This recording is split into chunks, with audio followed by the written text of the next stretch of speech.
पूरा भारत राम में हो रखा है, तो शबनम खान क्यों नहीं?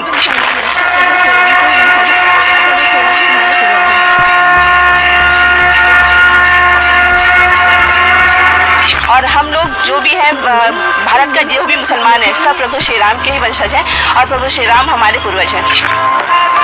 दिल्ली की शबनम खान, मुंबई की शबनम शेख, वाराणसी की नाज़नीन अंसारी।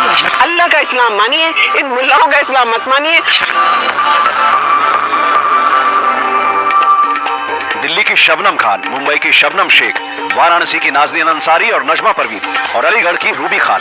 अलग अलग शहरों कस्बों की इन महिलाओं को वैसे तो कई चीजें एक दूसरे से अलग करती हैं, पर जो एक नाम इन्हें जोड़ता है, वो नाम है राम।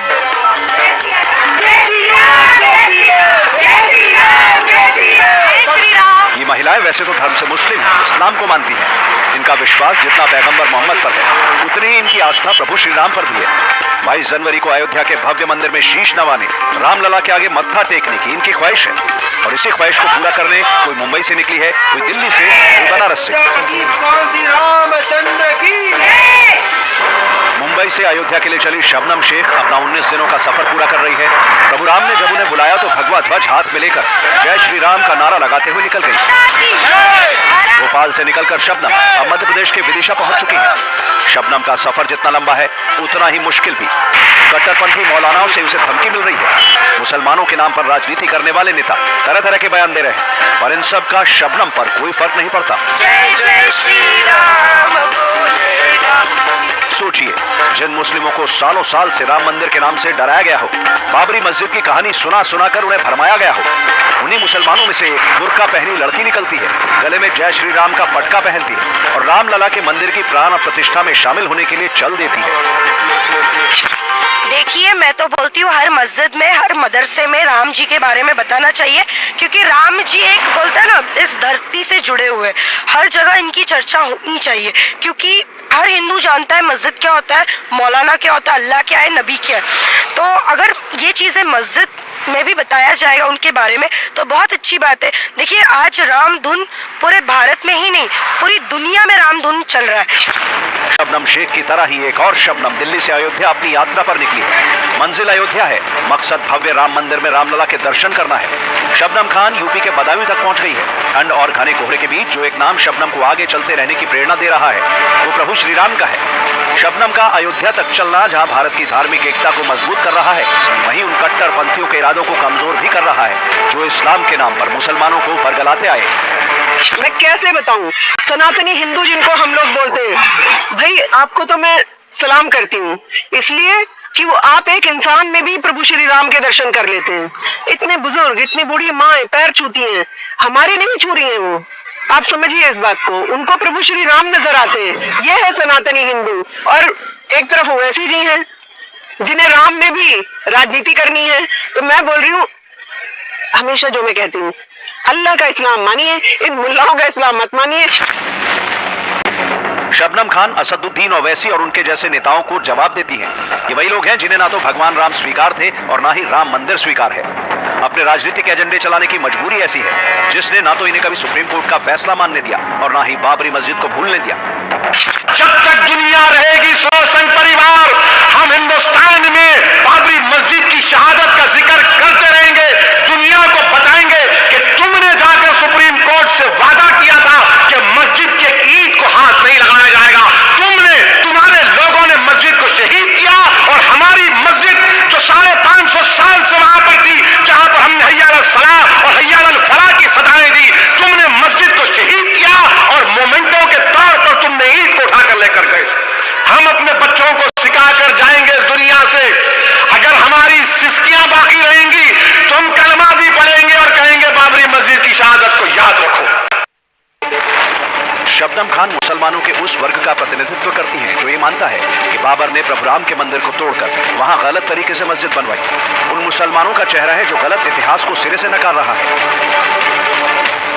पूरा भारत राम में हो रखा है, तो शबनम खान क्यों नहीं? देखिए, कोई किसी को भड़का नहीं सकता जब तक हम किसी के भड़काए में ना आए। तो मैं अपने मुस्लिम भाइयों से कहना चाहती हूँ, स्पेशली किसी के भड़काए में मत आइए।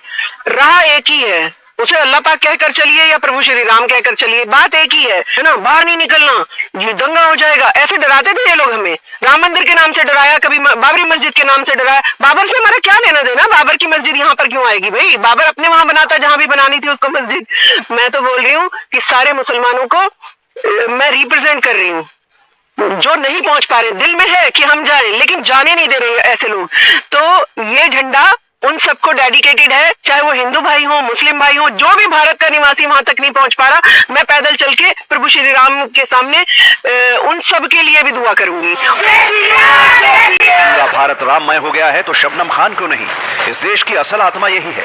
इसे सनातन की ताकत ही कहिए कि दूसरे मजहब और दूसरे धर्म को भी वो अपने में समा लेता है, उसे प्यार से गले लगाता है। शबनम खान और शबनम शेख की तरह ही वाराणसी की नाजनीन अंसारी और नजमा परवीन राम ज्योति लाने के लिए अयोध्या के लिए निकल गई हैं और राम ज्योति से वाराणसी के मुस्लिम परिवारों के घरों को रोशन करने की तैयारी है। हम लोग जो नफरत रूपी अंधकार फैला हुआ है समाज में, लोगों के दिलों में नफरत फैली हुई है, उस नफरत रूपी अंधकार को राम ज्योति से प्रकाशित करेंगे, उस नफरत रूपी अंधकार को मिटाएंगे और ये संदेश देने का काम करेंगे कि किसी भी प्रकार से हम अपने पूर्वजों से अलग नहीं हो सकते। हम चाहे अपना धर्म बदल लें, जाति बदल लें, मजहब बदल लें, भारत भूमि में रहने वाला प्रत्येक व्यक्ति, उसके पूर्वज हिंदू ही थे, भगवान राम और भगवान कृष्ण ही है। इसलिए कोई भी व्यक्ति अपने पूर्वजों से नहीं मुकर सकता। इसलिए हमें बहुत खुशी है कि हमारे पूर्वजों का मंदिर बन रहा है, इसलिए हम राम ज्योति यात्रा वहाँ लेकर के जा रहे हैं। देखिए, ये तो मेरा सौभाग्य है कि शिव की नगरी से निकल करके हम राम की नगरी में जा रहे हैं और आज हम लोग यहाँ से जो यात्रा कर रहे हैं वो यात्रा बहुत ही महत्वपूर्ण है और अपने आप में एक सौहार्द भरने वाली है और साथ ही साथ हमको भी बहुत खुशी है इस यात्रा की, क्योंकि आज हम लोग यहाँ से राम ज्योति यात्रा लेकर के जा रहे हैं और कल प्रभु श्री राम के घर से राम ज्योति लेकर के आएंगे और प्रत्येक मुसलमान भाइयों के घर में भी उस ज्योति को देंगे। और हम लोग जो भी है, भारत का जो भी मुसलमान है, सब प्रभु श्री राम के ही वंशज हैं और प्रभु श्री राम हमारे पूर्वज हैं। जहां एक ओर मुस्लिम महिलाएं प्रभु राम को अपना पूर्वज बता रही हैं, तो दूसरी ओर बदरुद्दीन अजमल जैसे नेता भी हैं जिनका राम के नाम पर भड़काने वाला एजेंडा थमने का नाम नहीं ले रहा। वो मुसलमानों को 20 से 25 जनवरी तक घरों में बंद रहने को कह रहे हैं, उन्हें किसी भी तरह की यात्रा करने से मना कर रहे हैं।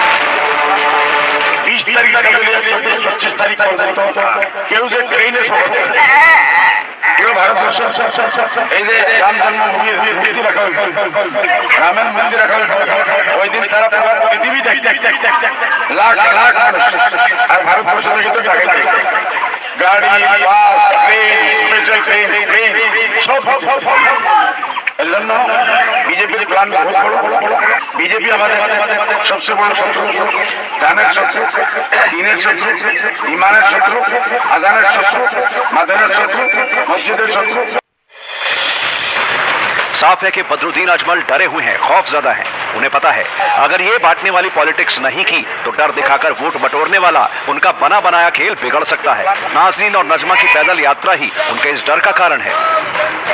ऐसे कट्टरपंथियों, ऐसे नफरत फैलाने वाले धर्म के ठेकेदारों को मेरा यही संदेश है कि वो चाहे जितनी भी धमकी दे दें, चाहे जितना भी आतंक का माहौल बना ले या नफरत फैलाने का काम करे, मगर हम उनसे डरने वाले नहीं हैं। हम लोग लगातार भगवान श्री राम के लिए काम कर रहे हैं, भगवान श्री राम के अपने पूर्वज मान रहे हैं, उनकी आरती कर रहे हैं। ये काम हम लोग कभी नहीं छोड़ेंगे, क्योंकि ये अमन और भाईचारा, मोहब्बत फैलाने वाला काम है। तो ऐसे लोगों को मेरा कड़ा संदेश है कि वो अपनी नफरत की दुकान, आतंक की दुकान चलाते रहे, हम लोग डरने वाले नहीं हैं। मुसलमानों का